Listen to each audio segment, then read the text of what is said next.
Hi there, my name is Michelle Garrett. I'm the founder of Divas with a Purpose. We are a community for women. We believe that we are all divas, driven, inspiring, victorious, and called to action in our personal and professional lives. And today I'm going to give you a sneak peek into my super special weapon of defense that I have within my household to keep us all semi-healthy for the most part. It is called elderberry syrup. You may or may not have heard about it, but it is awesome sauce. I was first introduced to elderberry syrup when I was living in Austin, Texas. I had an amazing older neighbor. I was a new mom and I was getting sick a lot because my son was going to daycare, so he was around, all of the other children, and I worked in the hospitality field.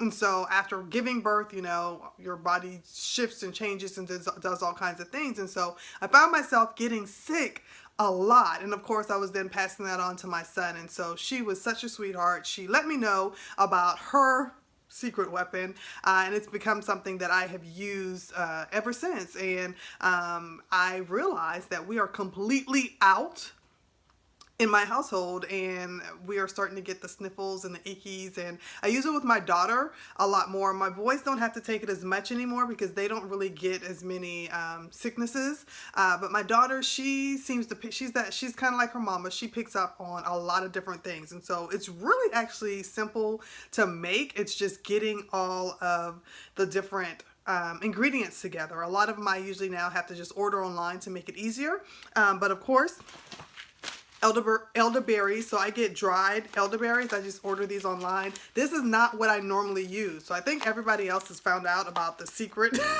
the secret weapon, because a lot of the people that I usually order them from, they are out or they have really jacked up their prices. So I really would recommend making this before cold and flu season hits, because those of us that use this on a regular basis, that's when of course we're going to be, more people are going to be trying to make it, or when people start Googling, like you may have found this, you are going to find that supply and demand. So I suggest trying to order these, earlier before the fall hits, summer, spring months, so that you can go ahead and get a lower price on these. Okay, so elderberries. Okay, so here's the thing about elderberries. What's so awesome about them? They're like a superfood. All of these ingredients are really great to use, but elderberries are high in vitamins A and C, and they also contain vitamin B. So those are great vitamins that you need in your body. They are high in an antioxidant called quercetin, and they're anti-inflammatory, and then they also have antiviral properties that are really good when it comes to combating the cold and flu. So when you find yourself getting those symptoms, you can actually increase the dosage that you take if you do find yourself coming down with the cold or flu. They're also a natural laxative. If anyone follows along with us on social media, you know that we have tummy issues in our household as well. And so this helps you to stay regular. That's so important, y'all. It helps you to stay regular as well. So I have elderberries in here. I use cloves, and I'm just going to show you. I'm not going to bring out the whole thing, but we put some cloves in there.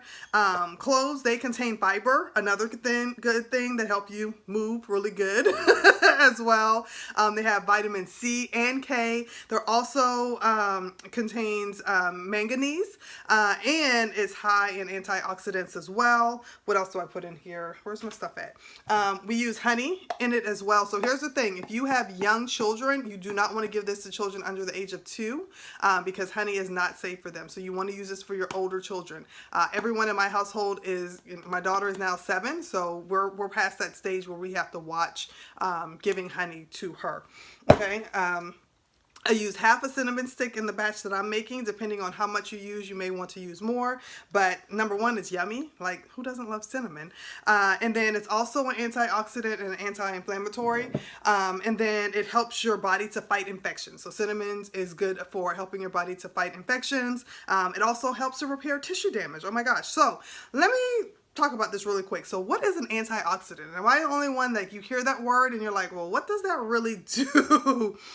So essentially what it is, it's a compound that that's found in food that stops or delays damage to the cells in our body. So they remove waste products in our cells before they can do harm. So if you hear the word antioxidant, that's essentially what it's doing. It's going in there and it's attacking the bad stuff in our bodies before it can really do a lot of other harm and bad stuff to us. Okay, so I said, oh, and ginger.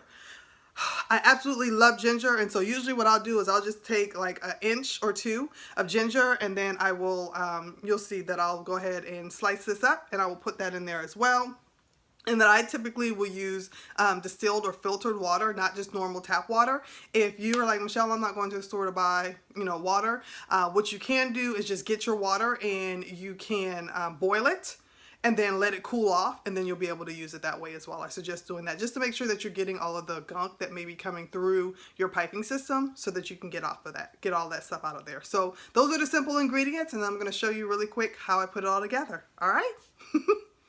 Okay, so this is actually really quick and simple to do. We're going to add 3.5 cups of water. And of course I spilled some. Wouldn't be me if I didn't. Then we're going to add our ginger, our cinnamon, and our cloves. Then we're going to add in our elderberries, 2/3 cups of elderberries. Get them all in there. Give everything a quick little stir to get them together. You see the elderberries, as soon as they hit the water, they're already starting to change my water. Okay. Okay. Now I'm just going to put this on the pot, or put the pot on my cooking surface, bring this to a boil. Once it comes to a boil, I am going to let it simmer for about an hour, 45 minutes, an hour. I will keep an eye on it just to make sure that all the water doesn't boil out. But essentially, the longer you can get it to boil, the better, or simmer, the better.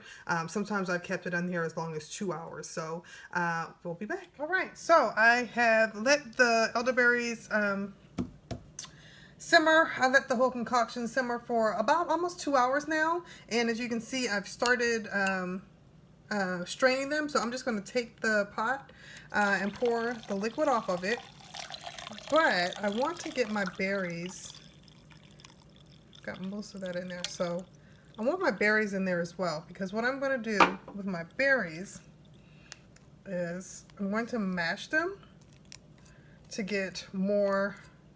Make sure I get all the juice out of them, or as much as possible to get out of that. So I do this in a couple of different batches to make sure that I do it, because there's still, I've got 2/3 cup of berries down there. So just do that, and I mash them to get all of those out. And then I discard of the berries when I'm done with them. These, you want to make sure that you're discarding them, because these can be toxic.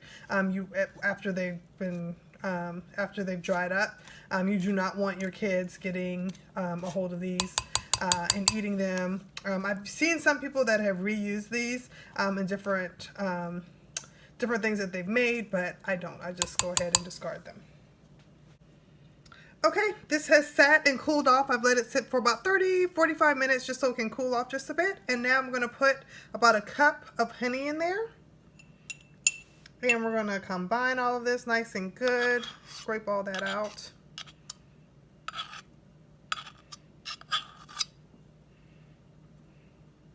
This is my last step.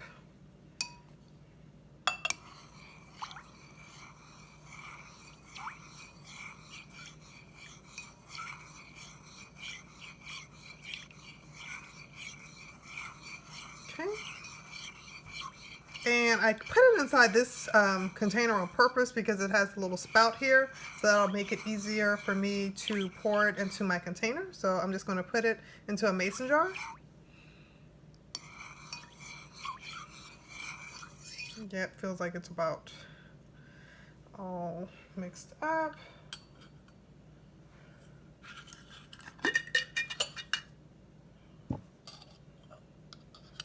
I don't like it. Make sure I get all my honey out of there.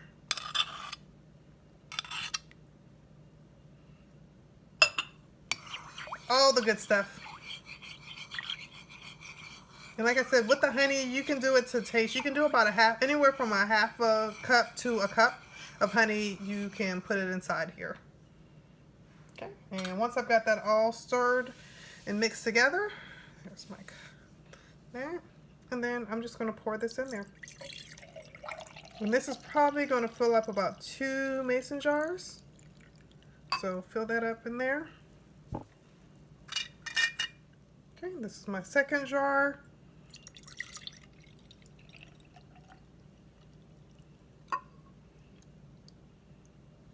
There you have it. So you see that one batch filled up about 2 of these mason jars.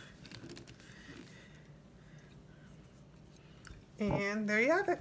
All set. So as you can see, it's a liquidy, it's, you know, they call it syrup, but it's fairly liquid. So I'll take about 2 teaspoons per day, and my daughter will take about 1 each day. But there you go. Super simple and all done.